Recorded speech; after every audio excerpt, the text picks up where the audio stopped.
Hi viewers, welcome to my channel Automate with Murad. In this video, I will explain what is Power Query Editor and what is DAX Query and how they're used and when they're used, what are the use cases. I will show it with example and hands-on. If you have any question, let me know in the comment section. I will try to answer. And if you need the dataset, it's in the description below. Please download and load it into your desktop app so that you can follow along with my video and demo. So let's jump into the first topic, which is Power Query Editor. It uses M language in the back end. Why we use it? We use it to clean our data, transform our data. If we need to extract or load, we can do that in this stage. Basically, if you want to create a new column or split a column, or if you want to create a custom column or a static column or conditional column, you can use it in this stage. And you can also connect to APIs, or if you need to connect with SharePoint, you can do that as well over here. If there is any duplicate data, you can remove them. If there is any junk data, you can reduce that. Basically, by doing that, you are reducing and reducing the data size, and actually you are preparing your data for the visualization purpose and calculation. So in short, if you do all those data cleaning at this stage, it becomes much easier for you to do the visualization. So let's jump into the Power BI desktop and we can see how they works. So let's start from the beginning. Let's click on blank report, get data.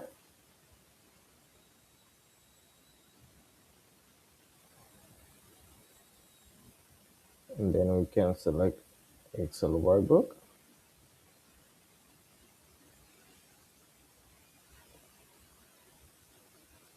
We can select the database that we want, data set we want. Give it a moment, it will be connecting. So we're going to select the table, transform data.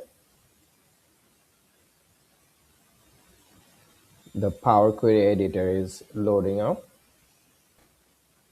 Here is the table we're looking for. So let's remove this column. For example, you can right click and remove.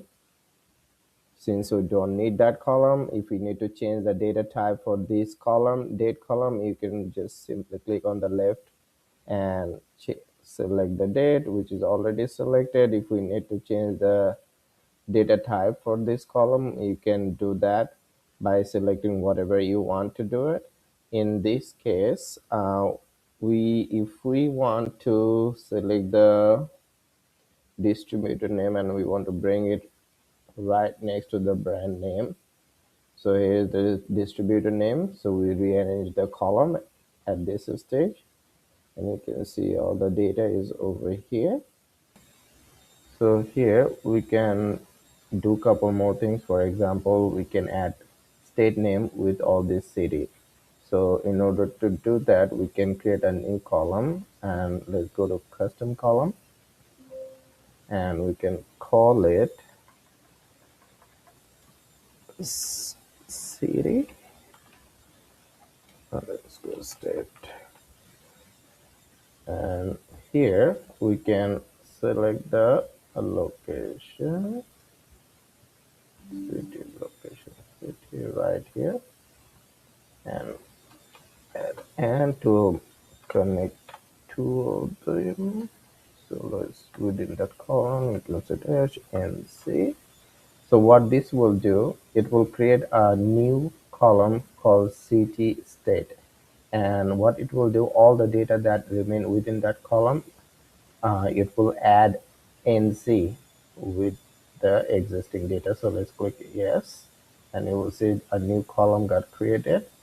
Let's move it to right next to city and state right here, and we can delete the other column that we don't need it.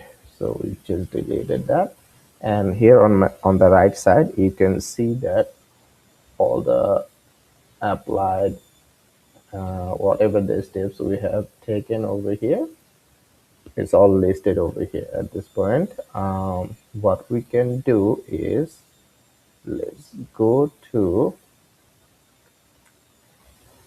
we can categorize our prices. So unit price are right here, unit cost are right here. So if the product is more expensive, like more than $100, we can call them expensive. If the price is between $100 and $50, we can call them mid-range. And if the price is less than $50, we can call them cheaper. So how we can do that? We can go to condition.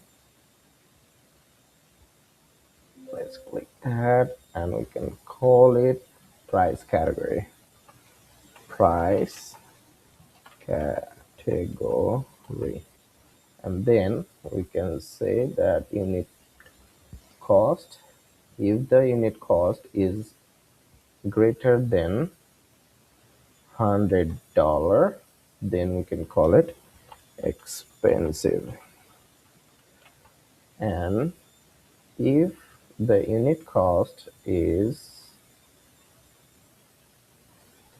less than equal, or so not equal nil, if it is less than $50, then we can call it cheaper, and anything in between you can call it mid range. So let's say okay, and you can see that they are categorized based on the price. Let's put it on this. Okay, right here. Let's move it one more time right here. So this is how you can create a conditional column. Also, you can do calculation and create another column. So how you can do the calculation and create a new column, that's, let's go to the custom column again.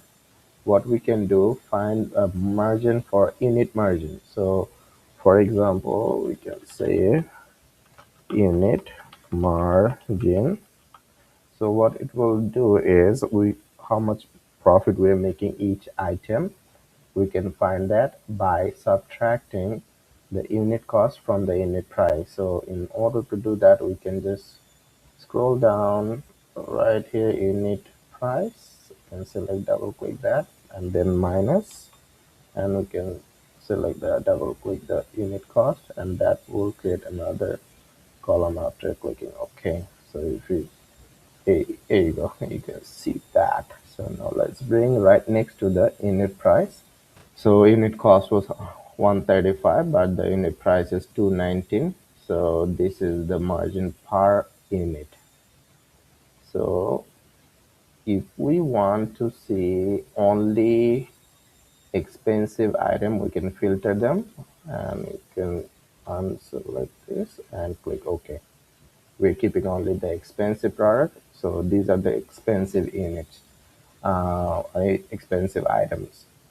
So that's how you can create the filter. On my right side, you can see apply the steps, and these are all the steps that we worked on. If we need to remove anything, we can just cross it and it will go back to the previous step. So this is how you can use Power Query Editor. When you are done, you can go to home and close and apply. DAX stands for Data Analysis Expression, and we use DAX queries after the data is loaded into the Power BI. When we have to create dynamic calculation that automatically updates with the KPIs or visuals or the slicers or the filters, that time we use DAX queries. They're lightweight and very fast. Basically, if we have to turn our raw data into meaningful insight, we can use DAX queries, and that makes our life easy. And it is considered as the heart for Power BI. So let's learn it with example in real life. Let's go. So here you're on the home page after you close and apply. So what we're going to do is we're going to create some DAX query. So since we do that in data visualization, what we're going to do, we're going to come to report view right here. Once we select here, we can go to new measures. That's where we're going to apply our DAX formulas. So first thing what I want to do is add a total revenue. So total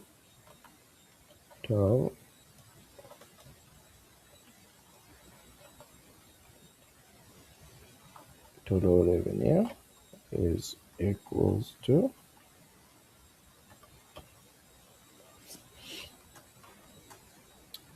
we can do sum right here, and we want to add the total revenue with this. We can revenue total, so all the revenue from that revenue column is going to be added over here, and we can hit enter. When we hit enter, you will notice that nothing appears in this workspace, but it creates a new measures right here.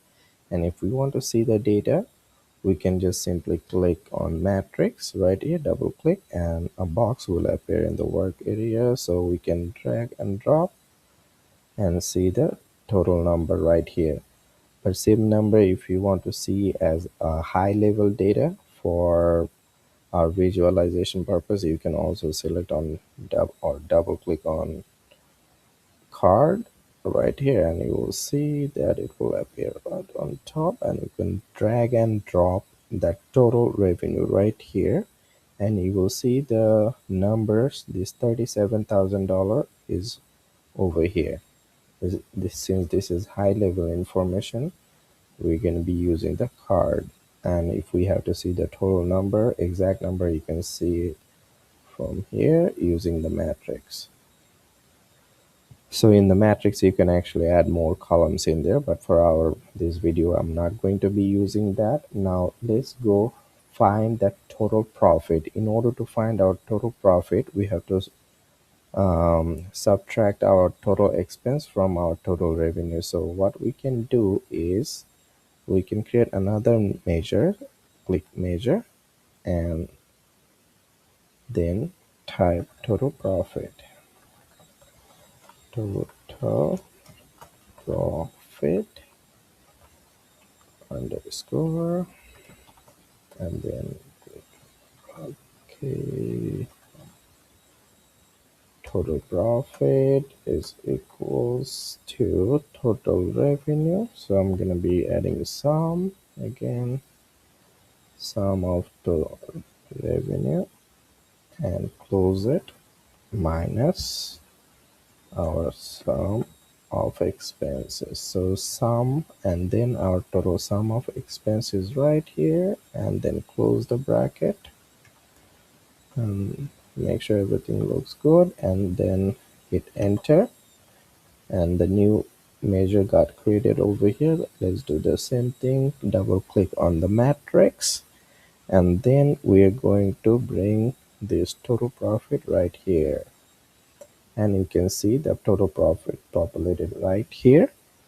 Now we can go find the unique product for from our product category. So if you go to table view, you can see that there are a lot of different kind of product over here. We want to see how many unique category do we have in the list, and we can do that using distinct count formula. So let's go back to report view, and we're going to create another new measure. Click here into the new measure, and over here we can type unique product, unique UE underscore dot, and then we, oh man, that's my caps lock, product, unique product is equals to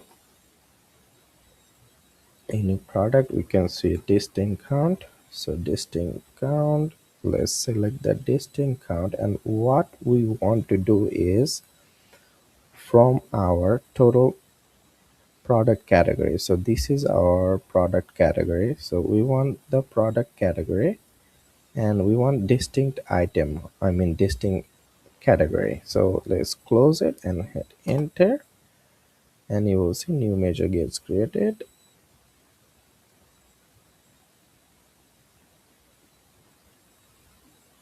Oh, I think that didn't work. Let's unique product right here actually. So here is the unique product, and we can do the same thing. Click on matrix and we can drag and drop it over here. Our unique product, you can see, is 11. So in this column we got 11 different categories of product, even though there's 19 or 20 tables right here. Actually 19 rows, there's 19 rows, but 11 categories are available in there. So let's go back to report, and now what we can do is we can find the total revenue of DeWalt only from the total revenue. So from here we have different brands, right? So all we're going to find is the revenue for DeWalt only. Right here there's DeWalt and there's DeWalt right here. So their sales are right on this side by the revenue. Let me find it.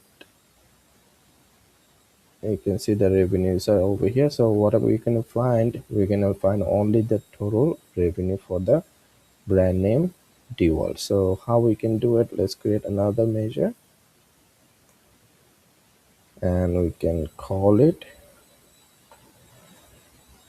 DeWalt underscore revenue is equals to, how we can do it, what kind of formula is called calculate.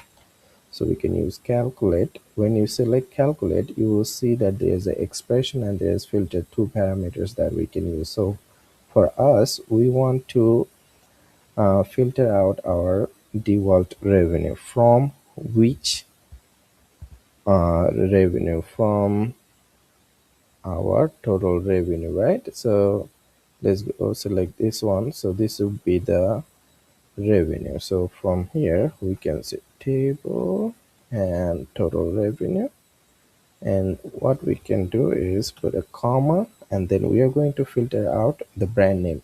So from here I want to do filter out the brand name, and that brand name equals to DeWalt. So equals, we can put comma and DeWalt,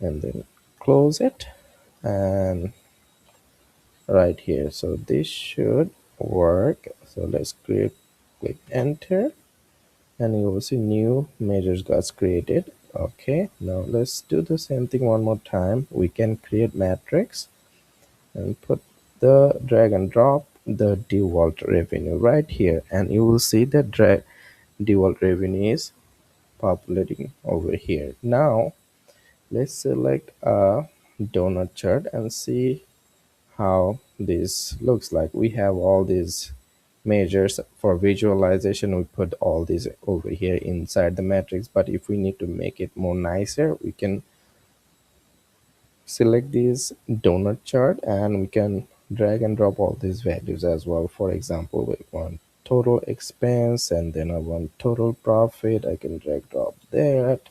Then I want total revenue,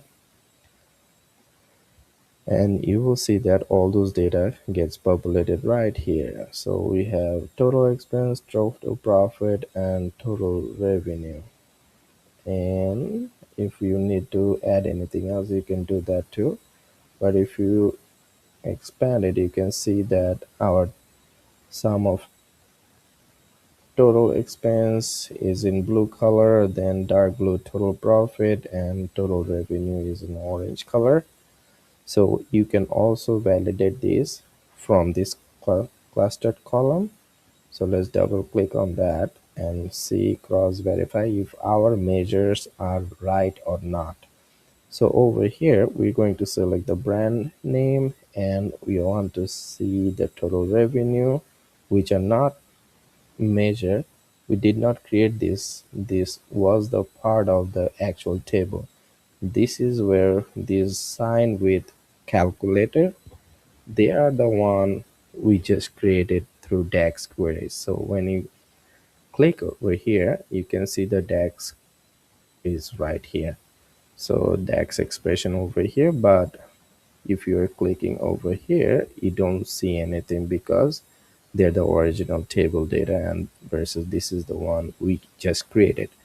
Now come over here, you can hover over to default and you will see that 5,224 is the total revenue for the default, the same number we are getting over here through the expression, DAX expression. So we can do the same thing with a expression, and this is very lightweight and very easy to do it, time saving instead of going back and forth.